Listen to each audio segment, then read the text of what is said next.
Quiet on the set! Ingay-ingay nyo! Micah, shut up! Micah, stop! I can hear you laugh from here. Don't breathe, Micah. Okay. That's just, a skit so you can put it in the front part. Exactly what I was doing there, yeah. Welcome back to the cutting room floor. This is another episode of Screen Zone!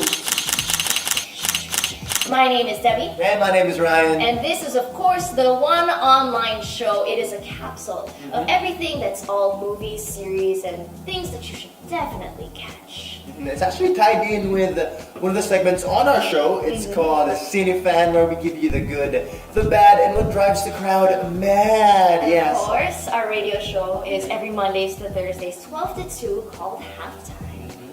So, what we usually do on shows like this is basically criticize all of your favorite movies and tell them why you should not watch it, but you probably will anyway. But what we do on Cinefan is basically top 3 reviews of the good, the bad, and what drives the crowd mad at the cinemas. But what's the difference here, Ryan? But for this, for Screen Zone, what we do is we give you the good, the bad, and what drives the crowd mad. But for stuff you can watch online, we know that some of you may be kind of lazy. You don't want to get out. You don't want to pay for movies, so we can watch stuff at home from the comfort of your own home. Yeah, so just letting you know what you can catch this time around in the comforts of your own bedroom.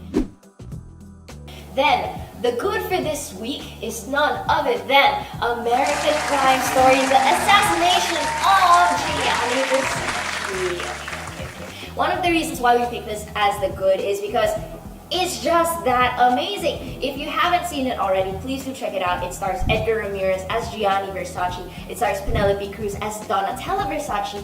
And of course, this one little known guy named Darren Criss, who plays Andrew Cunanan, the serial killer. And it's just an amazing show. If you are a huge fan of Ricky Martin, you can see him there in all of his gorgeous glory. He's still just as perfect as he was way back when in his shebang days. And I gotta say, seeing him on the show and checking out his acting chops, it just makes me feel like, okay, I understand why he can do all those hip thrusts and people still take him seriously. But of course, this show has won so many nominations, especially at the 70th Emmys Awards. So it was nominated 9 times for various different categories and even won 3 Emmys just this year. So Darren Criss has had an amazing year. This is basically his debut when it comes to being in a leading role. And everything from the lighting, the cinematography, the colors, the direction, everything is just so well crafted.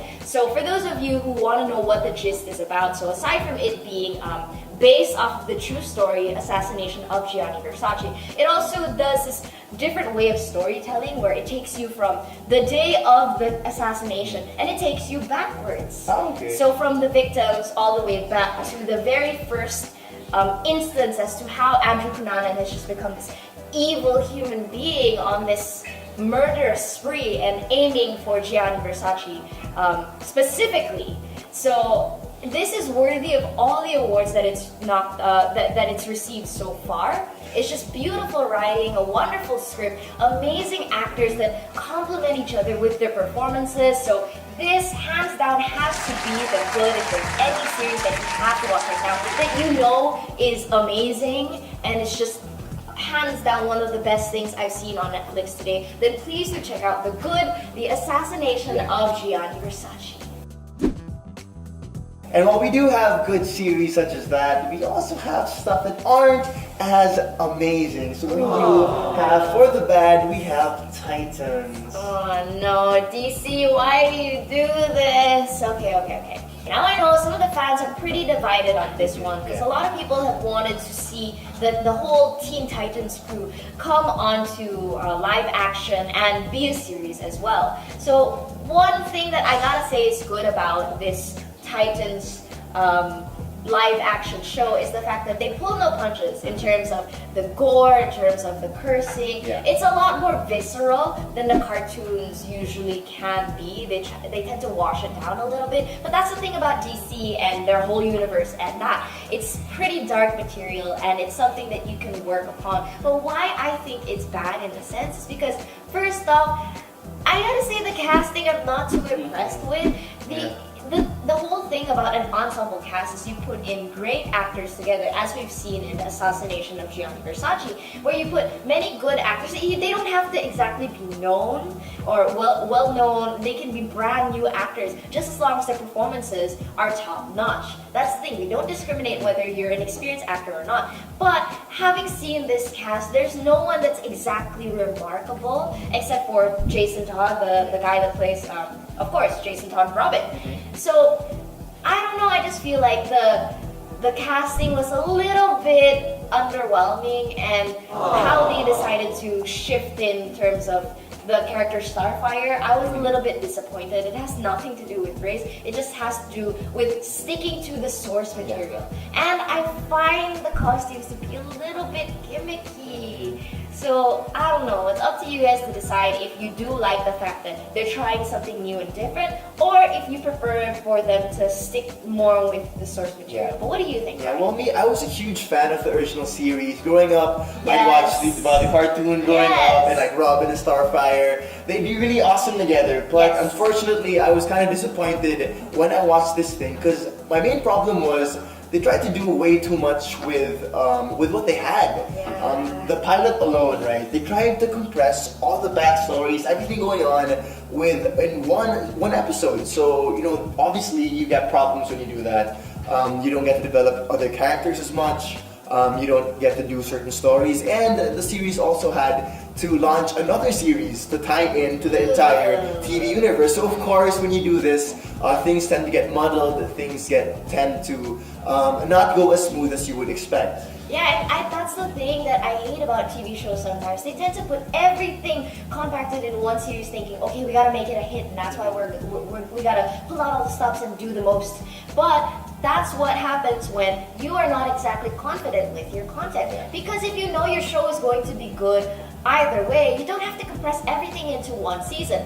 Case in point, we've seen a lot of TV shows that do great in their first season because it's jam-packed, and it starts to lose steam as the series goes on, and then they have to make up a new story that has nothing to do with the source material, and it just becomes really, really messy, and it feels like it might be trying a little too hard. So what could have salvaged this whole show is if they actually, neatly compacted everything that they need in different seasons. Yeah. So I understand this might not be renewed for a second season, who knows? But hey, sometimes simplicity is best. All you have to do is just focus on the execution.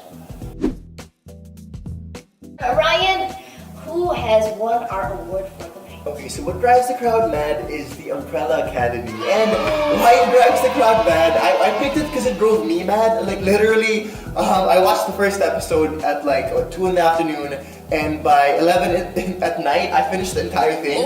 I canceled a bunch of plans for that day, but it was so worth it. The show is so good. It just drives you crazy. It's so gripping. The story is something that's really, really amazing. And, obviously, the person who wrote it is Jared Way, the lead singer of My Chemical Romance. And a lot of themes from the songs he'd write made it into the show itself. So that's something that I thought was really cool. And something that was cool as well was the chemistry that the cast had.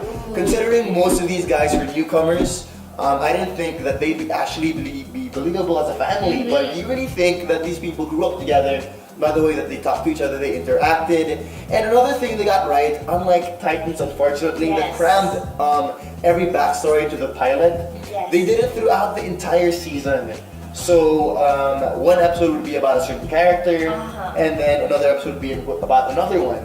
Right? And they also had like 3 different timelines, past, present, and future. But you never felt like there were 3 different stories. It all made for a really cohesive story.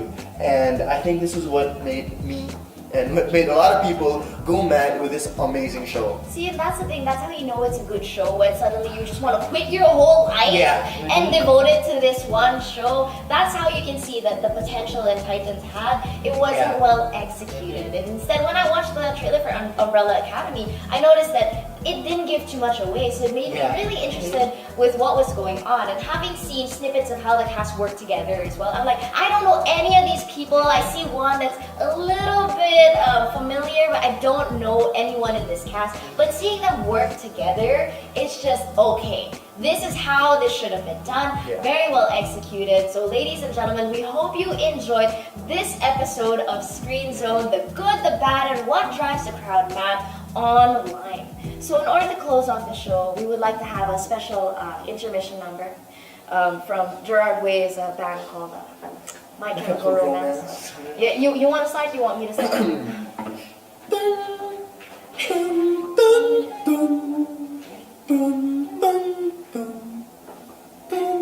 7 rings, ladies and gents. Just kidding. When I was a young boy, my father took me into the city to see a marching band. Please insert 5 pesos if you want to continue the performance. Thank you guys Thank you so much for watching. If you want the more musical performances, just know that Ryan and I, mahal yung TF eh, guys. Yeah, So you know. once we start monetizing this channel, that's when we can perform half a song, okay? Half lang. Don't ask for too much. Okay? Yeah, we're halftime by the way. Yeah, we're halftime. So please do check out our show every Mondays to Thursdays, 12 to 2 in the afternoon. Of course, you can follow us on social media at Debbie_10 for me. And at _Randall for me. And at halftime 899 as well as Magic 89.9 to keep yourselves up to date. But until then, this has been Screen Zone saying bye bye.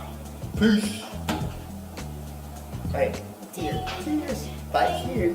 Subscribe. Like. Subscribe.